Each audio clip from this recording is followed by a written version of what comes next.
And makerspaces are becoming more and more common among libraries these days, even right here in Lee County. Here to tell us why they are great resources and to also talk about some of the common misconceptions surrounding them is Amy Jane McWilliam. Good morning, Miss Amy. Good morning. Thanks for having me back. You're welcome. So tell me, what are makerspaces? Well, makerspaces really are a direct result of the DIY movement that took a stronghold a few years back and has been pushing forward with Pinterest and YouTube. So the library kind of saw our patrons really interested in these things and felt as a learning institution, as a library, we have a role to play in this DIY movement. So what are makerspaces? Right. Makerspaces, essentially, they're community spaces where folks can come and share ideas and collaborate, tinker, and most importantly, have access to resources and tools that may not be available to them. A lot of this is hands-on. It is, all of it. Yeah, all of it is hands-on. So tell me about some of the types of makerspaces and the programs that are offered at the library. Sure. Well, there are a few misconceptions about makerspaces, and one of the misconceptions is that all makerspaces are high-tech. And that's not the case. Sure, we do have some that are, for example, our little bits, our electronic blocks that children and adults can build with. But we also have low-tech makerspaces like weaving, looming, bead making, card making. So there are several types of programs that we offer at the library. The first are guided programs with library staff where we'll sit down and we'll actually help you work through a project.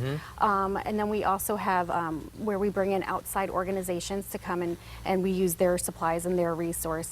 And then what's really growing in our libraries right now are these individual specialized makerspaces that are set aside in the library, and you can come anytime the library is open, and it's self-guided. You work on your own time, your own pace, and your own interests. So if you're curious and you like it, you keep working on it. If you're not and say this isn't for me, you can walk away and no harm, no foul. So off camera we were talking about some predefined makerspaces and programs, and then there are others to where you draw from the community and some of our folks that decided to move down here that are retirees. Yes, we are so lucky because we have this retiree base with all this knowledge that they still want to share with the community. So we use our volunteers. They either help prep for programs or they actually are teaching some of the programs, and they're helping our patrons with these makerspaces. Now, where can folks at home sign up for one of these makers? There are 3 ways to sign up. You can always go to our library website. It's leelibrary.net and click on programs. You'll see the programs for all 12 of our branches listed there. You can also call 479-INFO and ask about our makerspace programs.